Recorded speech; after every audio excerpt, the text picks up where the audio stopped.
this close to the trade deadline, 3 hours between games, something was probably going to go down. We didn't know that it would be quite a local trade for trade here, as we've got our own Roch Kubatko with us now to break this one down. And Roch, it's one of the relievers again. I appreciate it being between games of the doubleheader. I kind of slotted nicely, but I've been saying, and other people know it, the bullpen's been kind of the hot spot when it comes to this trade deadline. We can talk about Mullins, O'Hearn, and Laureano, whoever, but really it's the relievers first. We figured they were going to attract a lot of interest. I don't know who had Seranthony Dominguez being third in their pool, but Brian Baker first, that might have been a bit of a surprise, and Gregory Soto. But Dominguez, there was enough interest there. They were going to make a move. This is a 2-month rental. This is life of a seller. And he was a high-leverage reliever with some closing experience. And without Felix Bautista now, his value increased. But again, this team is moving players right now. And his season really turned around with the incorporation of that splitter around May. Remember, he had the terrible spring training, but it was one of those veterans saying, I'm working on things.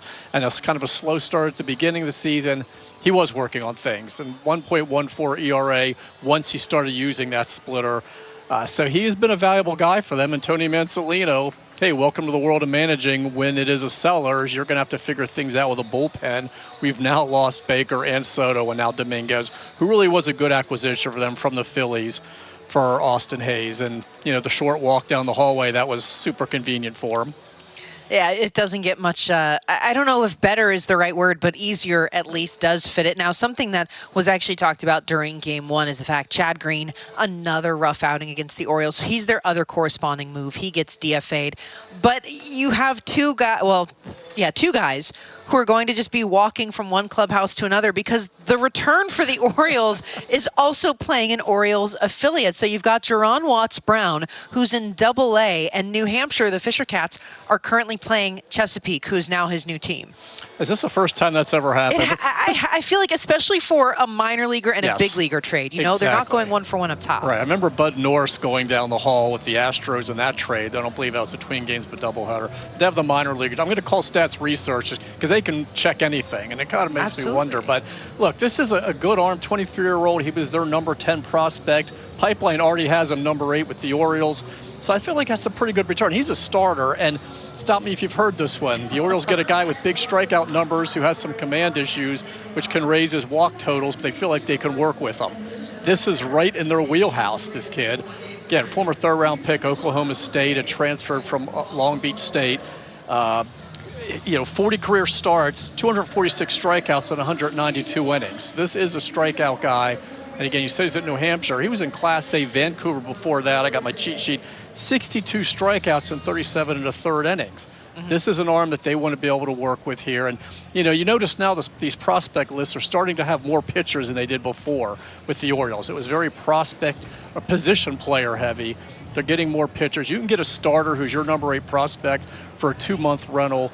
And a guy, again, they feel like they can work with, or they can keep the strikeouts going. 60 grade slider, fastball low 90s. Maybe they can get it to go up a tick or two in exchange for, again, a 2-month rental to get an arm like this. I feel like they have to look at that as a win. That's why they pulled the trigger. I'm sure there were other offers out there. They're very happy to get this kid.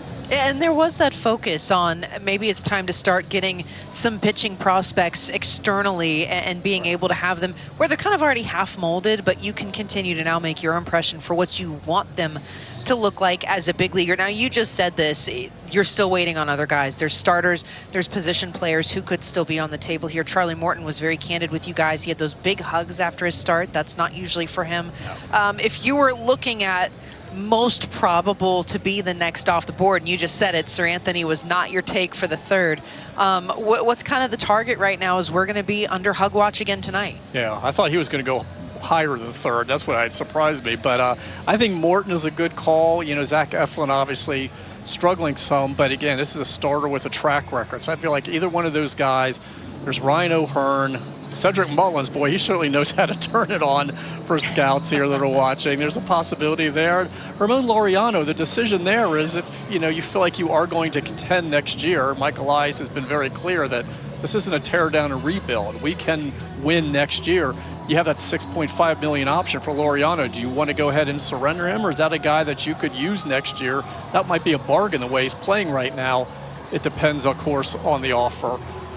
And Andrew Kittredge, there's the $9 million option there. Another guy, if you got him under team control for next year and you want to contend, that's a big piece in a bullpen. But if a team looks at that and says, hey, we'll give you such and such for him, you might have to pull the trigger. So I feel like any of those guys, anybody on an expiring contract is vulnerable right now.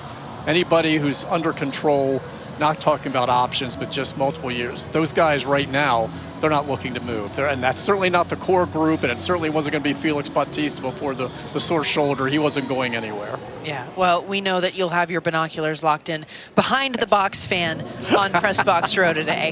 That fan is not helping at all, by the way. The hot air is just slightly moving. It's pretty bad. We'll work on that. All right, Roch, keep it cool, and good luck with the rest of this deadline. Thanks.